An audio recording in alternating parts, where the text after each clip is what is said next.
we started making names right away. And I loved it. I was robbing drug dealers, and taking their gold right off their neck. And the shit we did, who's going to call the police on you? A drug dealer? I can identify with anything that was normal, to be honest with you. But I was born and raised in Brooklyn, New York. Yeah. 99% of the time, you're going to disappear. Just like the Donnie Brasco situation with Lefty? Yeah, because the reason why, they figure it this way. You brought this guy around, he ratted on everybody, now he ratted on you. You might turn around and join him and rat on us, so we get rid of you. There's no connection between there and there, and they get rid of you.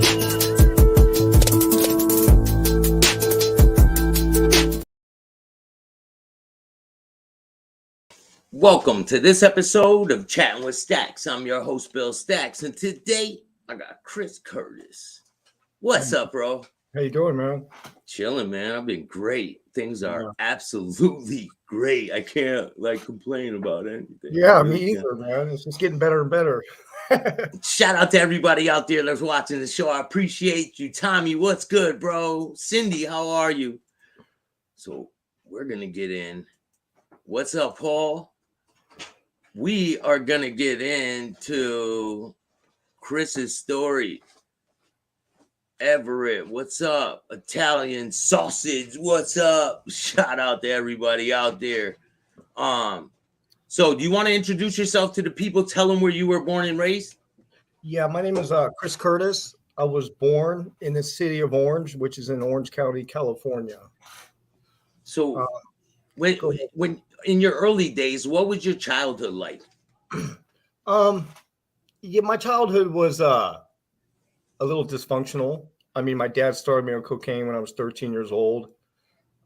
So, it kind of set me on the wrong path, and I continued just to cause havoc and destruction in my life and in other lives as well. So, and it ended up eventually ending up in prison with a life sentence, So life. For the people out there, life sentence. That's like for the rest of your life. So what's it like to get sentenced to a life sentence and be standing there and know you can possibly never get out of prison again? Well, at time in 2002 when it was to life, they weren't letting nobody out. It was like having life without. So the first year was kind of tough. But eventually, like anything, you're either going to adapt to it or you're just going to be miserable. So, most people figure out how to wait just to get through it, and they deal with it. Everybody has their own way of dealing with issues like that. I kind of am pretty resilient when it comes to stuff like that. I'm able to just kind of go with what's ever happening. I don't know if that's good or bad, but I was able just to, just go get through it, and luckily they changed some laws, 20 years later. And but you had to go through all that time. Yeah.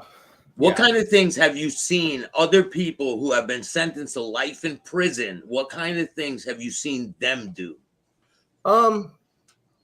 There's been a couple people that I've known that killed themselves in the county jail.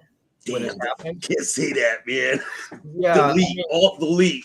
Yeah, they did. They cut their wrist. Or attempted it at least. I've seen guys. They're very sensitive when you say words like that. Yeah, so we got to be careful about how we say stuff like that.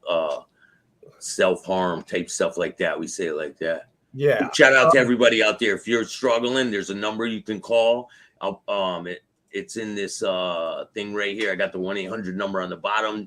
Pound 988 if you're struggling out there and you need help. Yeah.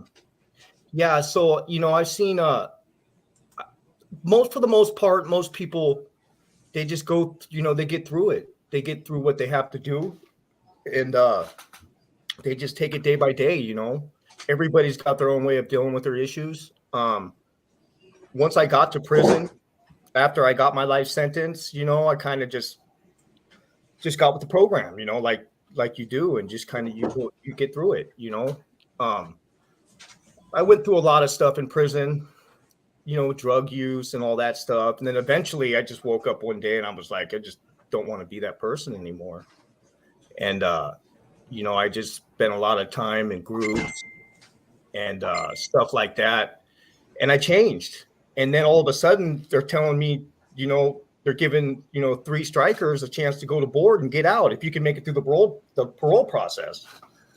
So, you know, I've already changed my life at that time. And I just worked hard, you know. My cellie Nate Ramazzini, he really helped me a lot to get through that process, and he's helped a lot of people. He's got life without in prison right now, and they're changing some laws though. But now he's finally, because he was a juvenile when it happened, but he had life without, so he's going to board soon. He had to go through a whole court process. The family sued the state over the law, the youth offender law in California, and now finally he's going to get a chance to go to board and get out. Which, out of all the people I've known in prison, if anybody should be let out, it should be Nate. You know, so his chance is coming. He's going to be getting out. But I owe a lot of gratitude to him for helping me prepare for board. Yeah. And you know, I'm really appreciative of that. But there's a lot of people in there that have that are helping, you know, other inmates. You know, it's a big network of people in there that are in recovery, that are helping one another. And then you got the people that, you know, they're just doing the same old thing, you know. But it's changing, you know. The culture's changing, you know. That people are seeing that people can change upon getting out. I'm like, you know, as you can see, I'm doing great. I'm out, you know. I got my life together. I'm very grateful, you know. I owe it all to God, you know, and I mean myself too, but God's been a big part of my life and a big part. No one else would change your life until you do it, man. Exactly. Yeah. But I believe that you know, with prayer and hope and faith, and that you can get through anything, you know. Yeah. And I think the main thing though is that for people to really, you know, if you have an issue, man, you need to deal with it. You need to figure it out. You know, you need to stop blaming everybody else for your problems and realize that you're responsible for your own life. You're in charge of your own life now. You're a grown adult. Yeah. I noticed a lot of guys out there are like, oh, drinking's not a problem. That's not a problem for me. And they don't see the problem. You know what I'm saying? Well, people have their own little, you know, their own little issues. My problem was meth. Like it just takes me to a whole nother realm, you know. Like, you would do that in prison or before you went? A little bit. It's in there, but I'm talking about being on the streets. Once, you know, you're on the streets, you're using meth. I mean, for me, it's, you know, meth, gun, prison. That's what happens with me, you know, in that order. Because, you know, meth, gun, are you like robbing people for money to get more? Like, what's the reason for you to be carrying a gun and all that? Well, you know, you're running around on the streets. There's all sorts of things that are happening. You know, you don't know if you're going to get robbed if you're selling drugs. You know, the gangs, the conflict, you know, people been, you know, just for your protection, you know, and then you end up, you know, shooting at people for stupid reasons. You end up shooting people to save your life. You know, it's just one of them things, you know. I've done it all, you know. Do you want to explain the story to me of the night that you got your crime that you went to prison for? Do you want to explain of what happened? The crime that I got struck out for, the life crime? The life crime. Okay, yeah. So, you know, I paroled January 21st, 2002, and I had 2 strikes for a shooting. So I already had 2 strikes. I thought I was going to be good. You know, I thought, okay, yeah, I'm never coming back to prison. I'm not using drugs no more. Yeah, I'm not coming back, because I know if I get busted for anything, it's over. But Was that your mentality? Like, I already have 2 strikes. I might as well get a gun and live off to the fullest. No, I was doing good when I first got out. I told myself that I'm going to be fine. I'm not going to get no more trouble, because if I do, I'm getting life in prison. There's no way I'm going to do this. That was like what I thought in my mind, you know. Mm-hmm. They didn't have rehabilitation groups or whatever to help you understand like the lifestyle of addiction, to all these things that come into effect, like people, places, and things, understanding like, your environment, the environment that you're going to put yourself in, you're going to become that. You know what I mean? If you're not strong-minded, if you don't know what to look out for, it can consume you. So I was doing good, and I started going around some old friends, and, everybody's using, and I think, I'm not going to use, and then one night I did, and that was it. It was over. Within a couple weeks, I had a gun again. And that's a big thing, though, putting yourself around these people who are actively using drugs. Yeah, like it's a major thing, because that is the moment that really changed the trajectory of your life. Yeah, of course. And so then, within a couple months, I'm selling a pound of meth every day, running around with the gun, all sorts of money, going from state to state, dropping drugs off, and just, thinking, whatever, driving around, with the SKS in the backseat of my car with the bulletproof vest with a towel over it, and a Tech 9, like all the way to Idaho. For what? It's just, your mind just goes, You weren't ever worried about getting pulled over with weapons in the car or things like that? At that time, I had this, I was like, if I got pulled over, I know what's going to happen, and I'm not going to go back to prison. So that's what, I had it for. Was your plan to like fight back, or to like Unfortunately, my mind was like, I'm not going back to prison.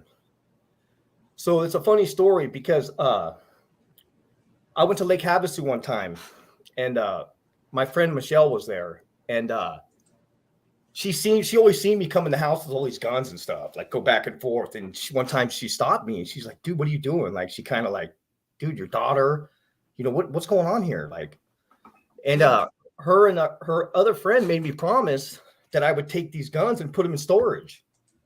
You know what I mean? Like, I guess I don't know if she knew exactly what I was thinking, but she really made me think about my daughter and what would happen and stuff like that. And so like when I got back to California, I put my guns in the storage unit, and a week later I get surrounded by the cops, unmarked cars, and, helicopter going on another high-speed chase. And I just threw my gun, and, I got busted, but, what I was, planning before that was not good, bro. That's how crazy your mindset is. And what was your plan before that? My plan was not to go back to prison. Like, I'm just going to deal with this. I'm not going back. I mean, I don't want to, like, could be life in prison. That was it, But she had that conversation with me, and I don't know what it did. It just kind of like, my daughter was there, and I was like, I thought about it, and I was like, what am I thinking? And then I actually was going to turn myself in. Like, I remember thinking to myself, okay, I'm going to go to Idaho one more time, and then I'm going to do what I got to do. I'm going to come back, and I'm going to turn myself in. Did you know you had warrants at the time? Did you know you were one? I had a PAL warrant at that time. I was on the run. The cops were already looking for me. Yeah. They've already raided houses that I went to. They were calling me a couple times because my buddy got pulled over in one of my rental cars. And I was going to turn myself in. I remember this. And I was going to go to Idaho one more time. I had to do some stuff in Orange County, because I'd only stay in Anaheim for like 24 hours, and I'd get out because I know the cops are looking for me. You know what I mean? Yeah. So I'd come do what I got to do, meet my connection, and it split. I stayed for like 48 hours, and they found me. And I was coming out of the hotel room.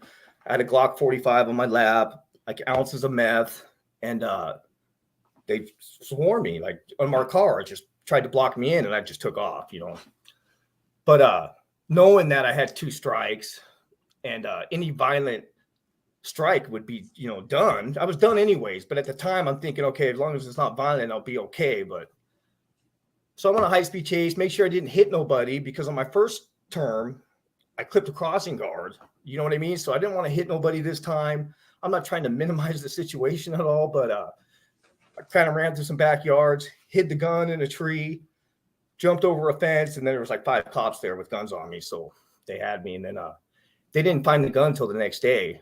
I was, I'm glad that they did find it, and it wasn't some kid, Did you tell them where it was, or no, did they? No, not at all. I was like, they just found it themselves. Yeah. So when the helicopter was flying over, it had the light on me. So I got rid of. I was like dumping meth in swimming pools. I was running through backyards and stuff, and then I knew I had to get rid of the gun. You know what I mean? So I jumped on top of a fence, and I was walking along a fence, and the helicopter light went off of me. So I balanced the gun on a tree branch, jumped off the wall, then jumped over another wall, and then there was like 5 cops there with guns on me. So the next day they called me out, called me down and took me to this room. They're like, hey, we found your gun. I'm like, yeah, I don't know what you're talking about. And I just walked out. You know what I mean? Are there like connections? Can they trace it back? Are you worried about that at the time? Well, I mean, at the time, it doesn't matter because I'm done anyways. Because just the high-speed chase alone is a life sentence. They went back to my hotel room. They found, payo sheets. They found a whole bunch of stolen stuff. They found all the stuff. So I was done anyways. I'm getting life. There's no way around it. So they found the gun, whatever. But the funny thing is how they found the gun is that the next day the girl was picking lemons out of her tree, and in the police report, the gun fell out of the tree and landed in her bucket. You know what I mean? So, and then she called the cops because she knew that, they were there yesterday, the day before that. So, but I was lucky. The more that I thought about it, now that I'm older, I'm lucky some kid didn't get that gun. And you know what I mean? Yeah. Are you there? Yeah. Okay. Yeah. So, and then I got life. That's what happened on this. And, at the time, it was that was it for you. You get life. You're not getting out. You know what I mean? Wow, bro. And then over the years. So when they bring you in there, are you around other people who have life as well? Oh yeah. So you go directly to a level 4 yard when you have life. I was on a level 4 yard already because I got in a lot of trouble on my first term. So I've already been, I spent 5 years on a level 4 yard on my first term. Are you on parole at the time? Yeah, I'm on parole for the shooting. So my first term. So you're directly back to prison. You're not like, it's not like put them in county and wait for the trial you go to county. I went to county, and then they sent me to Chino to do my violation. And then they said, we're going to build a case on you. And then as soon as we build a case on you, we're going to bring you back to court. So I was in Chino for like 4 months. On the reception there at Chino. And then that's what they did back then. They sent you to Chino. And then they brought me back to court, and I went through the court process about 8 months, and they struck me out, and then I went to prison. Wow. Yeah. At first they wanted to give me 107 years to life, but I ended up with 28 to life because I pled guilty trying to get the Romero Act. So 28 to life. Yeah. Any life back then was life, but I'm lucky. I'm very fortunate to even be out, and I'm grateful, and I'm grateful for all the support, that I've had, I'm starting a business. I just filed the paperwork for a business, and I'm hoping by the end of my goal is by the end of this year, I'll be working there full time, and I'll quit my electrical job that I'm at right now. And you got the book on the way. Yeah. You want to tell the people about the book. So you got a question, man. Life. How is he home? You want to explain how you're home? They changed some laws, and they gave non-violent 3 strikers an opportunity to go to board and get released early. So, I went through the parole process. I had to go to psych eval, had to go through all that, and had to write a relapse prevention plan, an insight paper, all that stuff, essays on, why I carried a gun, why I joined a gang, and just all that stuff. You got to So it was a really deep process. And how long was that process from when you started changing your life until you got released? It was about 5 years. So in 2015, on December 27th, I ended up in AdSeg. I woke up in the morning on the 28th of December, which was my daughter's birthday. And I was just like, man, after you go through that so many times and you just like, you just hit rock bottom so many times, even in prison, you do this. And then, I was just sick of it, and I know exactly how it is to be in prison. You're doing like grimy shit in prison. You're not stealing, but you're just living a convict code. You know what I mean? You're like sneaking shit from the kitchen, or you're just doing like real conniving shit. You're out of place. You're not paying. You're not following all the rules. No, not at all. Not at all. You do what you have to do to survive. But there comes a point, like for me, I just didn't want to just deal with it anymore. Yeah. Even though I wasn't getting out of prison, I just didn't want to die in prison being the same person. I just wanted to be a better person. And I started, getting in all these groups, and eventually it changed me. You don't get a lot out of one group, but like they say, out of each group you take something out of that group that will make you a better person, make you understand something. It works different for everybody, but I did a ton of groups, and eventually, and then you start hearing they're going to change the law, and the next thing you know, they're sending me a paper saying you're going to board in 6 months. So it came out of the blue. Like you started changing your life in prison, and like it just popped out. Like they're just like, hey, you're going to board. Yeah.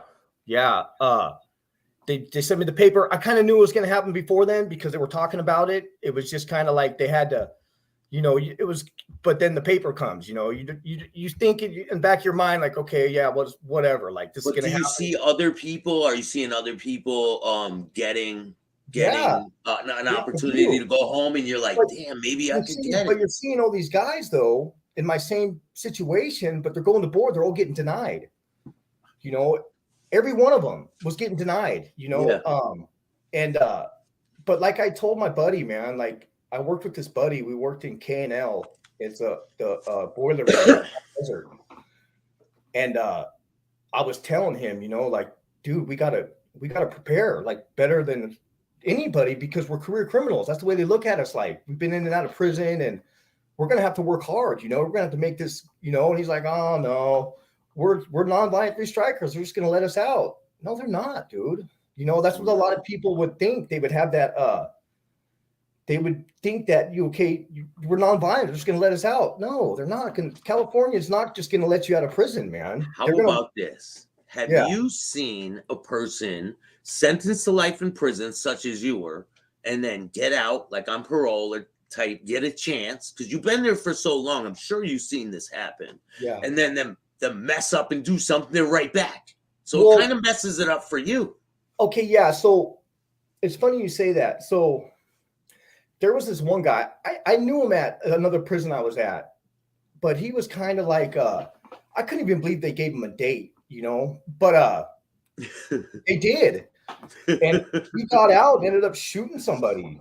God, I knew that a little bit, but I just kind of stayed away from him because I just kind of, that's just how you are in prison. You look at people, you look at the situation, and if it's going to be conflict, you stay away from that person. If it's going to cause you problems, you stay away from it. I try to, that's how I've always been in any situation, really. If there's going to be a problem, I'm just not going to go there, or I'm just going to know a way out.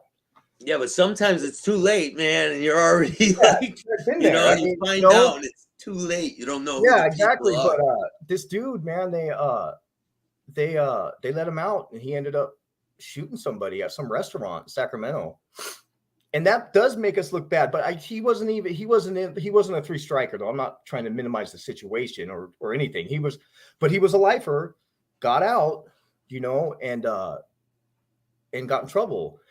And I'm sure there's more. I know a couple other guys that have gotten out and used and then got busted. And now they're so like, I'll give you an example.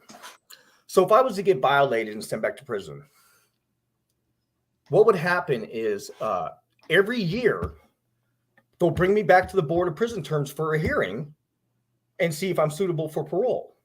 Yeah, but what if you committed another crime on top of it? That was if you committed another crime, then you're done.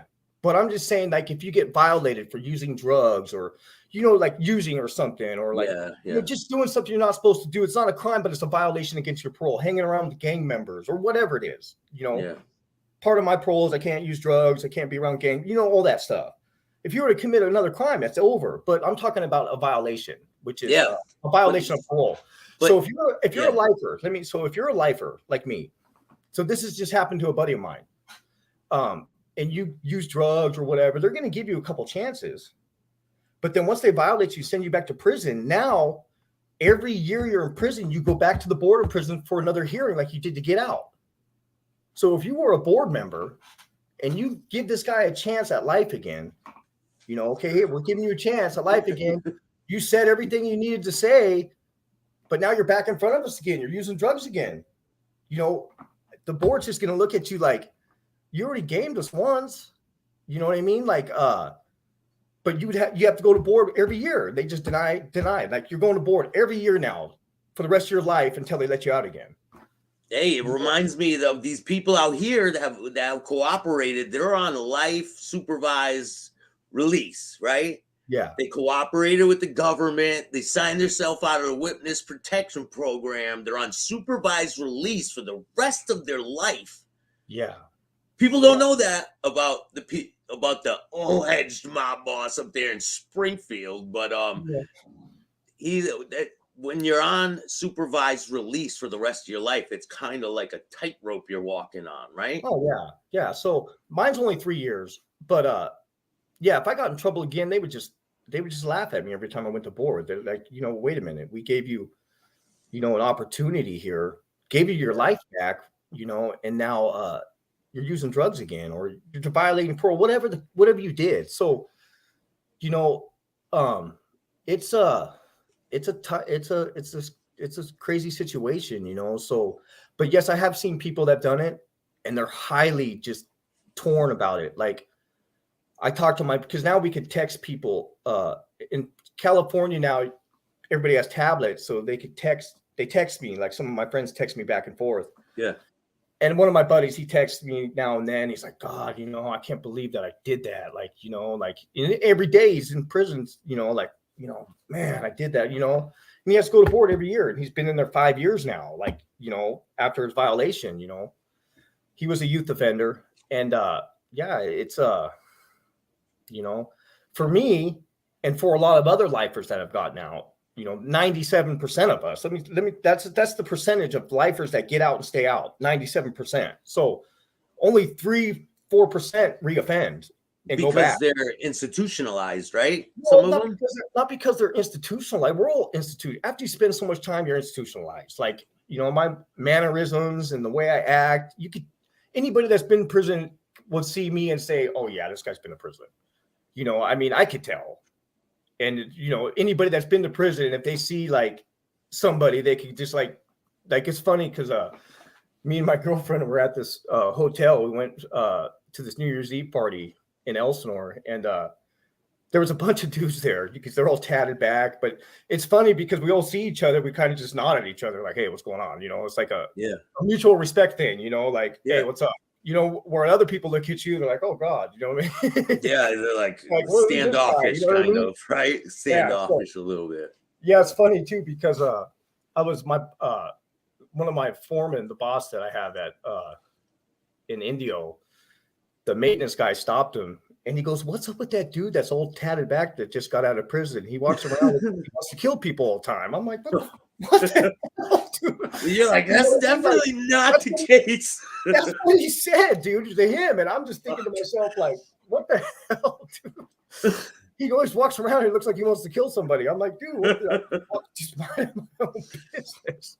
Yeah, like I don't know. People have a misconception of what's really going on, man. Well, you go through prison and you adopt these certain character defects where you have to, you don't want people to think that you're weak, or so you adopt a certain like character, or whatever it is, like a defense mechanism, like just looks like. And I guess over the years I just adopted that, I don't smile a lot, you know what I mean? I just kind of like, I don't talk to nobody. Yeah. I kind of just do my thing. Just leave me alone. I'll leave you alone. You know what I mean? Yeah.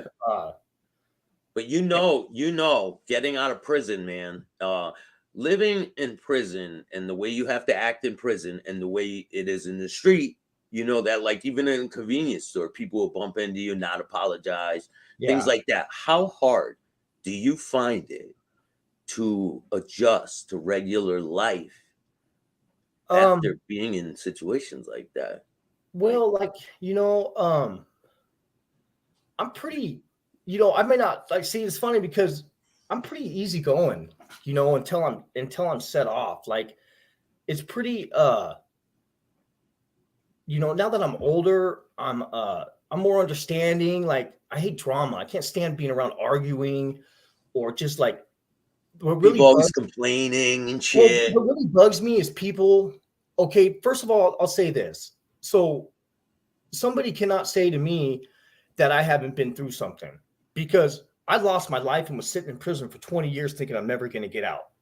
And that is a terrible, terrible feeling. That is, you can't get much worse than that. You feel like you're dead and the world's moving on without you, right? You don't hear from nobody. Maybe 3 or 4 people kept in contact with me that whole 20 years. But the thing is that, so when I see people now and they're like, they have, a nice house, they have a bunch of stuff, but they got stuff going on in their life and they're like complaining about what's going on, and, they don't know what to do, or, just in general. I don't know if I'm wrong for saying this, but this is just for me, this is how I feel. If there's something wrong in your life, fix it. If you have all this stuff, a house or whatever, you got your health, hey, you're lucky to even be alive. So deal with it, do what you have to do to move forward. For instance, I had life in prison. I did what I had to do to move forward. There's no way around it. You can't just sit there and just mope around and just be like, okay, yeah, that's it. If you were just in prison playing the gangster, you think they would have let you out? No, but the thing is that, you can't I don't want to sound like callous or, how do you say that? I don't want to sound like, that I don't have sympathy for people that are going through a tough time, because that's not the case. Yeah. But I don't want to hear people say that, well, I can't do this, I can't do that, everything is bad, nothing is good. When you could change the trajectory of your life, by asking for help, dealing with your problems, and moving forward, and again, I hope I don't sound like I'm better than anybody, because that's not the case. I just think that, that we all are in charge of our lives now, and no matter what you're going through, unless you have a seriously mental health problem, I get that, Yeah. But for the most part, if you don't, dude, there's just, I don't know, man, just move forward. A lot of people use it as crutches, they use things as crutches. I can't do this because of that. I grew up like that. I can't do this because I got ADHD. I can't do this because, whatever. I couldn't get in the Marine Corps because I didn't go to school. Just whatever. I couldn't do this. I can't do that. And then in the end, I've done it all.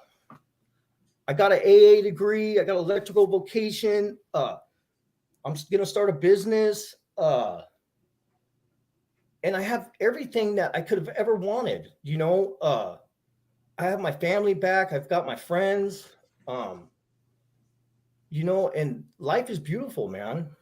And again, you know, I don't think I could have did it without, you know, the you know, help from God or just the support that I've had from friends. And there's even some COs that have really supported me, you know, some correctional officers. So there was one, you know, that, you know, when this first started happening, in prison, the change, like, you know, they're gonna start letting people out. Well, they want you to get laudatory chronos from COs, from staff members. Oh, so like your relationship with them, like Well, just whatever not your relationship with them is what it is your that rapport, your rapport. essentially this is what it is. I've witnessed this guy over time, you know, be a model inmate, you know, go to groups, do what he has to do. So I'll give you an example. So this CO De Sosa, he's retired now, but I talked to him. We text back and forth all the time on the phone. You know what I mean? And he wrote me another support letter for board to get off parole. But he also wrote me a really good support letter for board. You know, when COs weren't doing that at the time, especially at High Desert, it just wasn't going on. So, you know, he was like a role model for me because he was in prison as much time as I was in prison. He was a CO. We both started at the same time. Like the year I went to prison in 1995, that's when he started. You started your careers at the same time. Yeah, just different ways. But Easy. I used to sit there and I used to trip, right? Because, you know, walking around and, you know, these COs, they had it made, bro. They made good money. They went home at the end of the day. But what I'm trying to say is that, you know, he went out on a limb and wrote me a really good chrono. There was a couple of them that did. Yeah. He was the first one to do it. But what I'm saying is that I used to trip on him because he was still like, he was like one of us, but he was a CO. He was like, he would talk to you. It wasn't like he understood. You're a scumbag or whatever. He get it. He grew up at the time in prison where it's just how things were. Yeah. But you know, he was supportive with me. He used to you know, he would, I don't know, I worked in the area where he worked for a long time, so we had a lot of contact and stuff. But you know, he was a supporter. He helped me get out. I think he was a big part of it. He was the one that started, you know, like him and some other COs. But yeah, he was cool to me, man. He was a good dude. So yo, I have to run and do something for like two 1 minute. Right. Can you break down like a quick synopsis of your book while I do that, and just explain to the people of what your book's about, start to finish, if you can? Yeah. And I'll be right back. Okay. Okay. All right. So essentially what my book is about the trajectory of what drugs will do in your life. So, for example, you know, my dad started me on drugs when I was young. And what eventually happened was I started running around with the gangs. I started, you know, shooting at people. And eventually I ended up with life in prison. So the book will take you through several events of what led me to prison. And then what eventually, you know, how I changed my life and got out of prison. It takes you through the parole process. My hope for the book is that, you know, that it will change some lives because, you know, it's really, I think it's really beneficial for kids to be reading, and even people, you know, my age or any age, because it gives people hope. I think that, you know, in the end, I think that it's going to help a lot of people, and that's what I hope will happen. So, other than that, the book is supposed to come out in February sometime. So it's already been edited. It's going to be in Amazon. It's going to be in Barnes and Nobles. And then hopefully, you know, like Bill was telling me the other day that I'll be going to a bunch of conventions back east. The conventions are going to be set up. There's going to be booths. So a lot of people out there, I haven't really talked about this, But there's going to be conventions going on. There's going to be booths set up. There're going to be speakers, and people are going to be selling their books. They're going to have headshots in their books on different booths. It's going to be insane. And we have top writers coming to this convention. I'm talking award, like prize winners and shit like that. It's insane. Like, I can't wait. Yeah, man. Yeah, my girlfriend wants to go too, just so you know. Of course, you guys are already in there. Like, she's like, I want to go. I go, I'm sure it won't be a problem. And listen, if they say you can't leave the state, we'll just do one in California. Yeah. Bam. Cool too, yeah.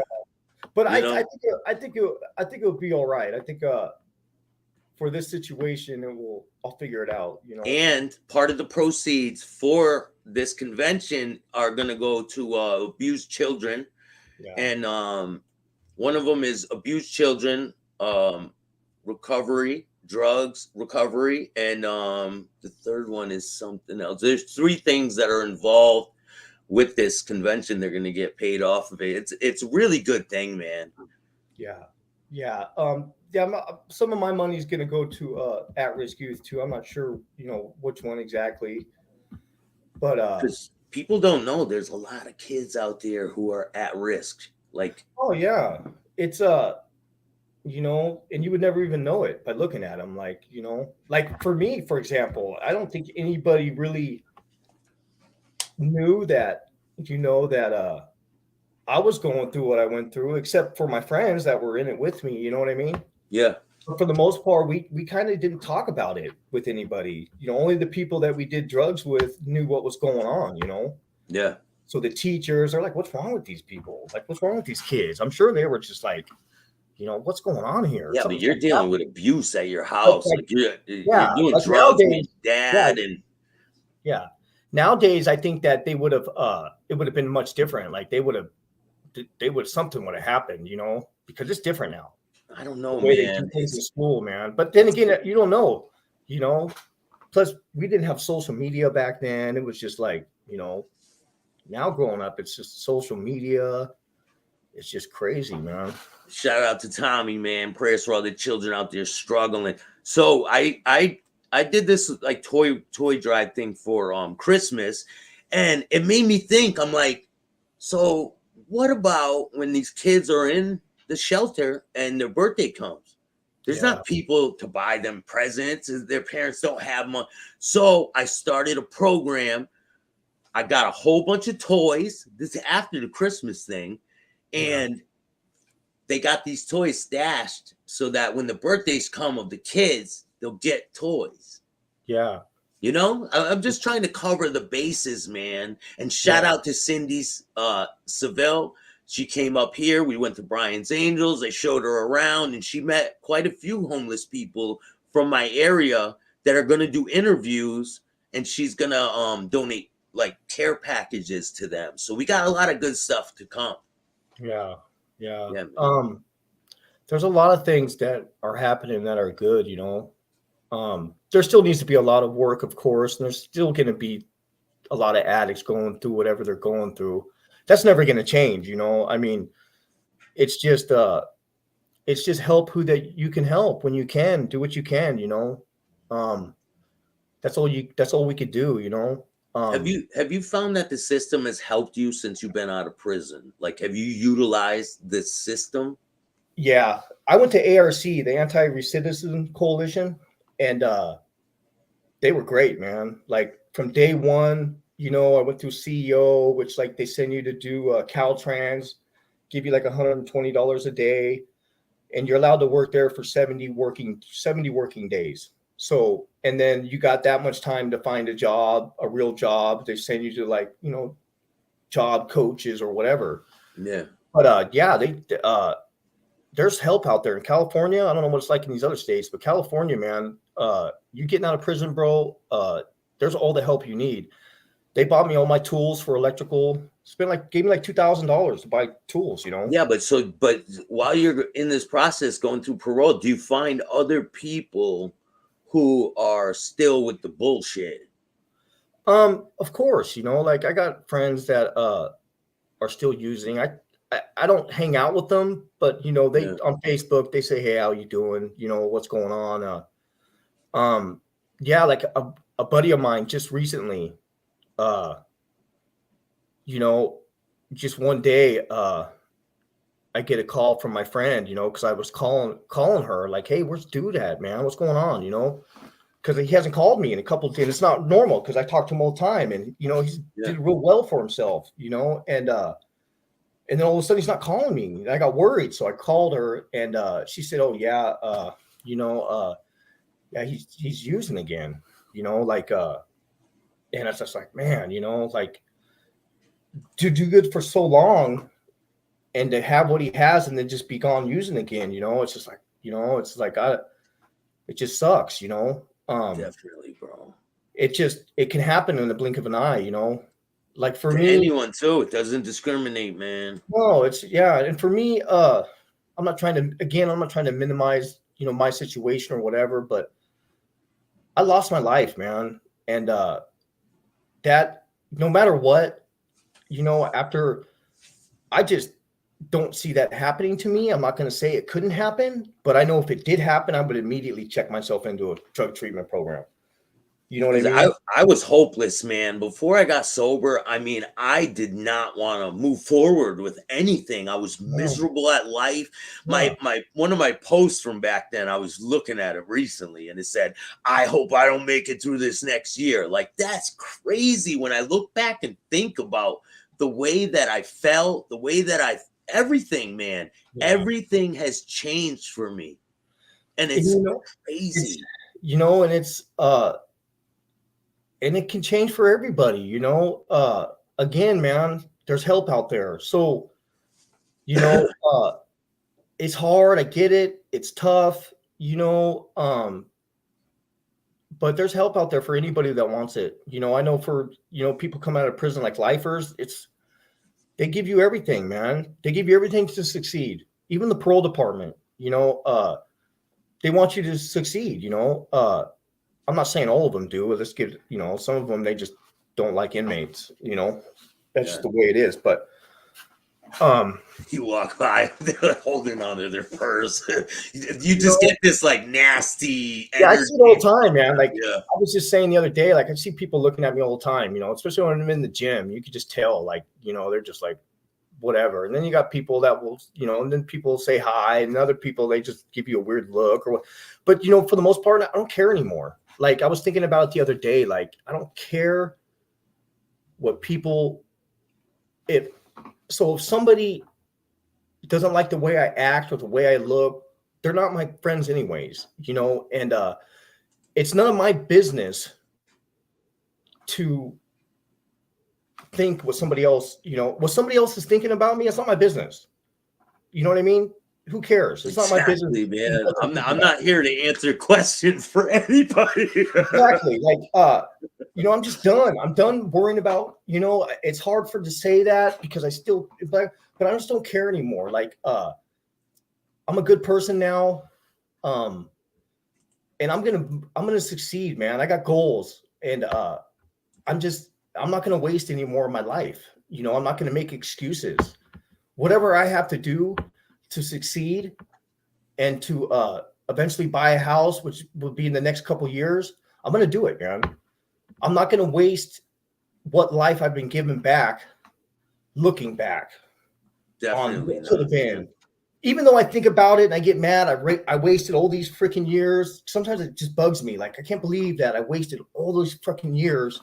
Excuse my language. Yeah. I wasted Do you sometimes romanticize it though? Like, even though I know how it is. Like, you're like, but sometimes it's like, damn, like, because I have those moments where I romanticize it, but then I'm like, no. No, I do. Like, don't get me wrong. I love it. I loved running around out there. I mean, I do miss, like, that's the problem too. Like, and that's just part of the lifestyle of addiction. They teach you that in CGA. Like, it's an addiction, bro. Running around, the excitement with the gun and doing it's exciting, you know. I get that now on my motorcycle, you know, like this is exciting to me now. Meeting people, you know, like stories out there. I love this, man. Oh yeah, I do, man. Like I still listen to music that, you know what I mean? I still think of this and that, but that will never change. That's just part of your mentality, you know, but you just gotta keep it at bay.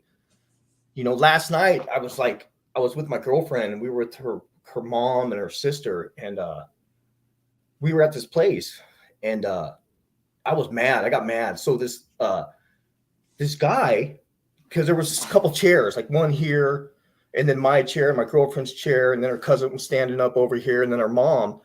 Well, this dude, like when we went outside to smoke a cigarette, we came back, and this guy like took one of the chairs and looks at me and goes, "Hey, there's more chairs over there." I'm like, "Yeah, okay, whatever." And then I turned around, I thought about it, and I was like, this fucking dude, man, pretty much just told me like go beat it. Dude, yeah. And I was like, all these thoughts are going through my head, and I'm like, oh my God, like I told my girlfriend, I was like, no, like seriously, like it was terrible. It was like it just ruined and my heart was beating fast, and I was just like, oh, like, you know, like this, I was pissed, bro. Like I was getting mad.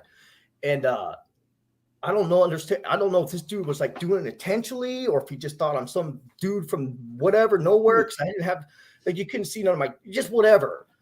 But it really bothered me, bro. And I was just Did you react though? Did you react? No, I didn't react. That's the difference, man. Yeah, first, see, that's the difference. Yeah, I didn't see that. I didn't really click at first, but then when I turned around and I started thinking about it, I just looked at him and I'm like, man, you like okay, like, you know what I mean? And then your mentality starts going and your blood starts pumping, and then you're just like, dude, like, are you freaking kidding me? Like, you know, like, and yeah, dude. But in the past though, what would you have done in the past? Well, in the past, yeah, that's the bad thing, you know, like I would have waited for him out in the parking lot. Yeah. You know, like literally, like, or said something to him right there. Like once I really figured out what's going on, and it just could have went to a whole terrible situation, you know, but because that was just straight disrespectful. Like you said, when people do stuff like, you know, you're in prison, like you just straight disrespected me. Like, you know, he was a Hispanic and I'm white.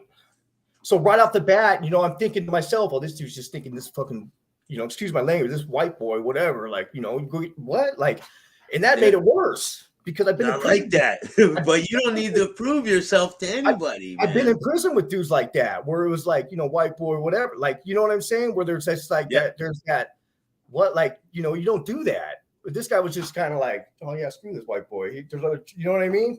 Yeah, I was mad, dude. I would have been too. I got over. We left. We got an Uber and left out of there. But yeah, that was terrible. That was a trip.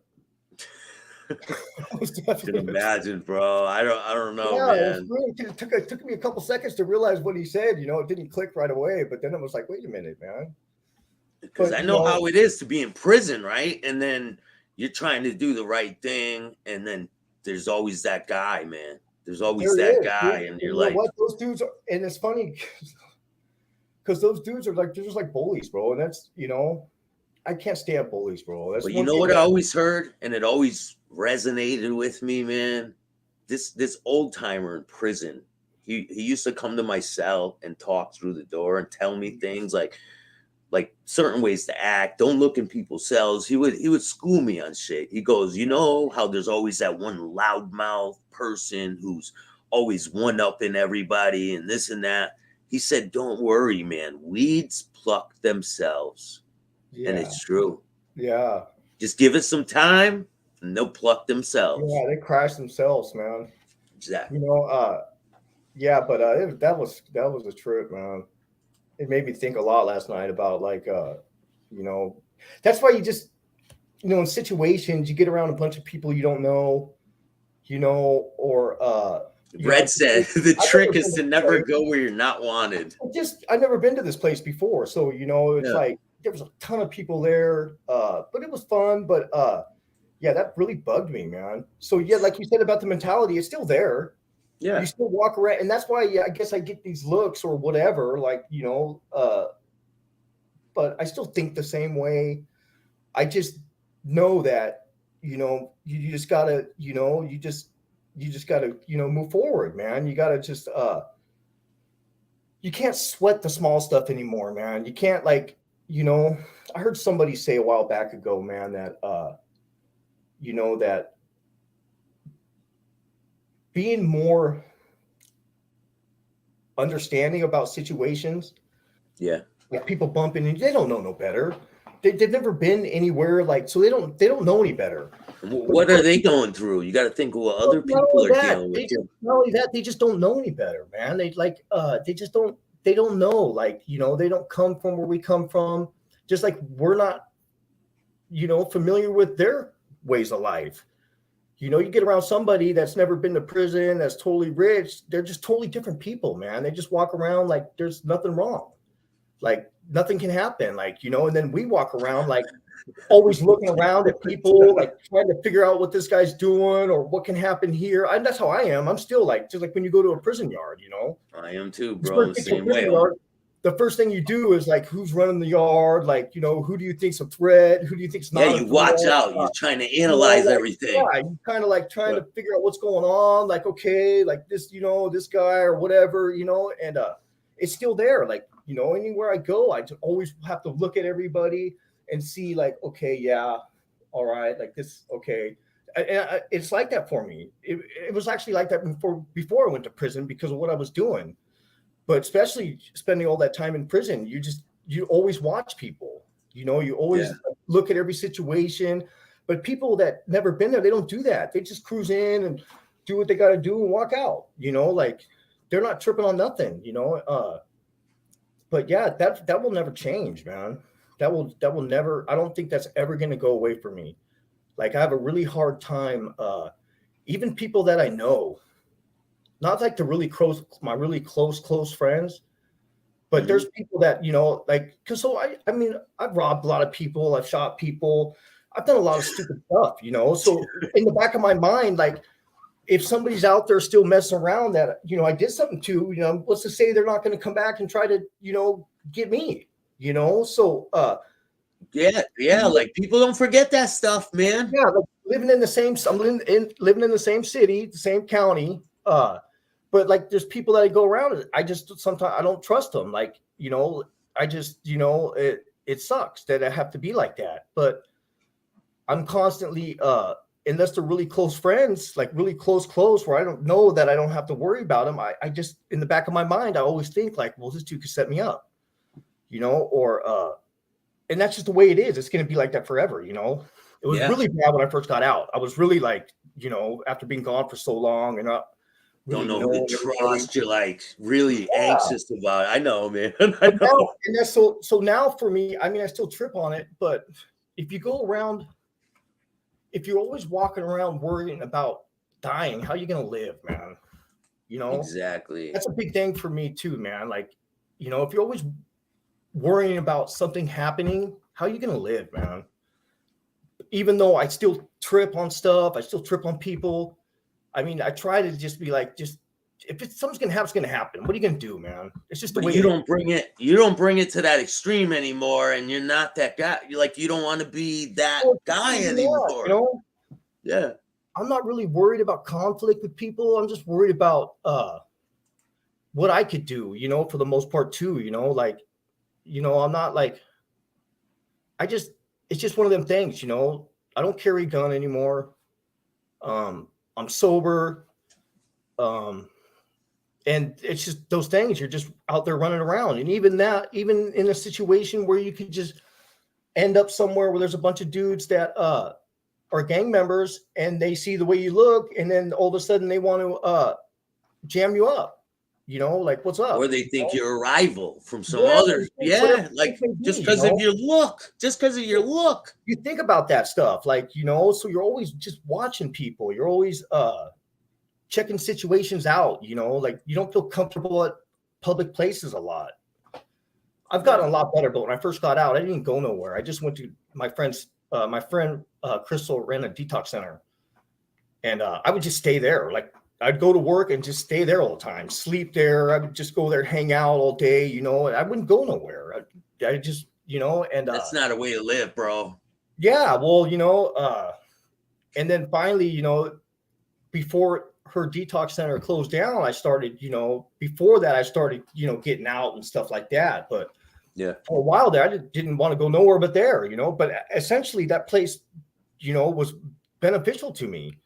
Being around that place when I first got out, being around all the people that are sober, just that environment, you know, it was great for me, you know. So, but yeah, like I still trip on stuff, dude, and I think that's not going to change. But well, you know, man, you have a lot to give people, man. You really do. I think younger kids from your area, the West Coast, I think you have a niche for being an inspiration for younger kids out there who are maybe in the same situation you were when you were younger, and you can try to guide them in the right way so they don't have to go to prison or deal with the drug addiction and the bullshit, you know? yeah, you know, there's a lot of people out there like that right now. I mean, I'm sure I can be an inspiration, but there's so many people out there like me that have gone through the same thing that are actually doing a lot more than I am. You know what I mean? I'm Hey, working man, full time. They're out there actually doing it. You know, 2 feet on the ground and you're doing it, yeah, you they're know?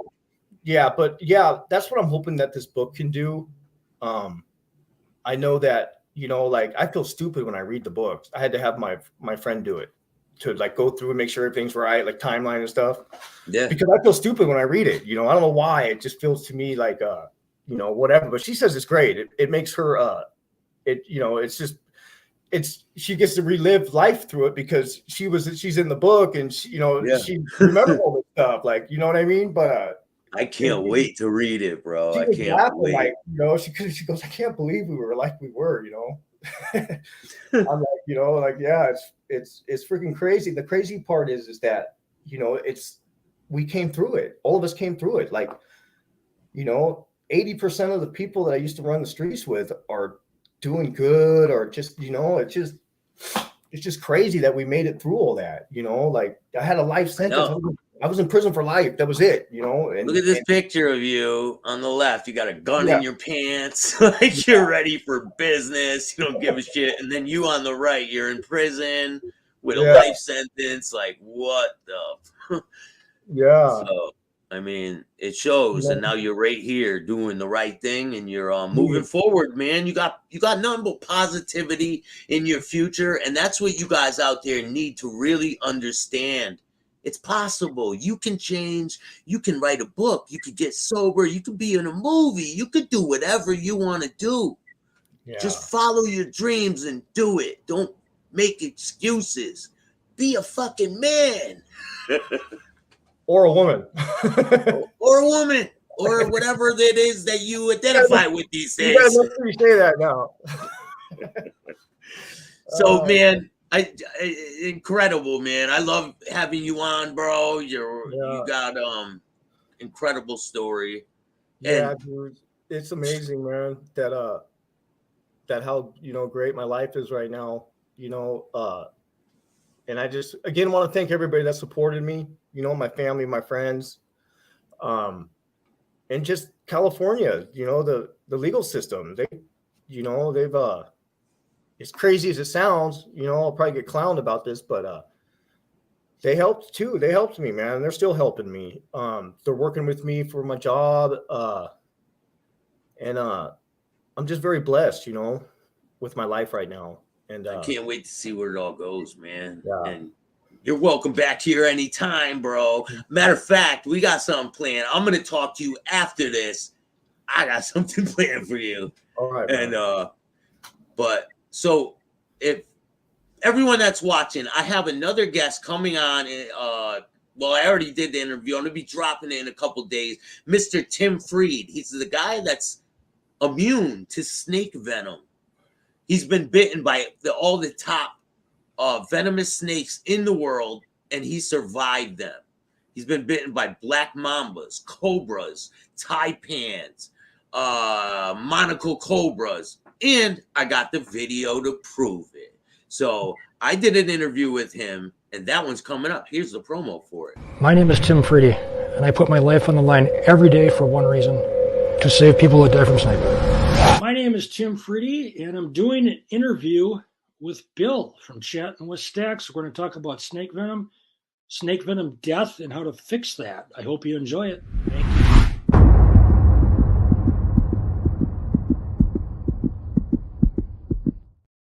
What do you think of that one?